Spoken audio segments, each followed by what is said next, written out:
perkenalkan, nama saya Nur Syifa Ramadhani. Di video ini saya ingin membahas tentang perbandingan negara-negara yang pro dan kontra terhadap hukuman mati. Negara pro pertama yaitu ada Arab Saudi. Di Arab Saudi ada 3 jenis hukuman pidana mati. Yang pertama adalah had. Had adalah setiap tindak pidana yang bentuk sanksinya telah ditetapkan dalam Al-Quran dan hadis.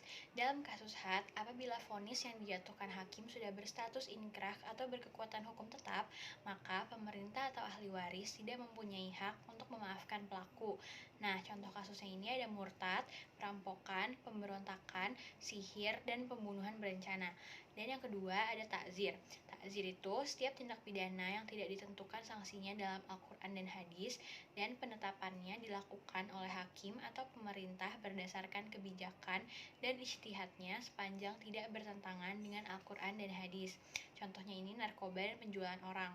Dan yang ketiga adalah qisas, hukuman yang diberikan kepada pelaku sesuai dengan tindak pidana yang dilakukan oleh pelaku. Nah, selain Arab, Cina juga pro terhadap hukuman pidana mati nih, di mana terdapat kasus Cina menghukum mati Lai Xiaomin, mantan kepala Cina Huarong Asset Management, atas tuduhan menerima suap. Lai juga dinyatakan bersalah karena korupsi dan bigami atau mengganggu rumah tangga orang lain.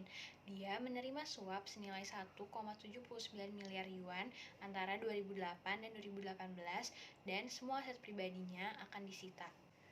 Nah, selanjutnya ada nih 2 contoh negara yang kontra terhadap hukuman mati sehingga mereka tidak menerapkan hukuman mati ini di negara mereka. Yang pertama ini adalah negara Uzbekistan. Hukuman mati di Uzbekistan telah dihapuskan sejak tahun 2008. Penghapusan hukuman mati ini dilakukan oleh Presiden Islam Karimov pada 1 Agustus 2005 dengan menandatangani sebuah dekret yang menyatakan bahwa hukuman mati harus dihapuskan di Republik Uzbekistan pada 1 Januari 2008 sebagai bentuk hukuman pidana dan harus diganti dengan hukuman seumur hidup atau penjara yang lama. Kenapa sih ada jeda saat penghapusan hukuman mati ini? Nah, karena butuh waktu untuk membangun penjara yang baru yang bisa menampung orang-orang yang dijatuhi hukuman seumur hidup.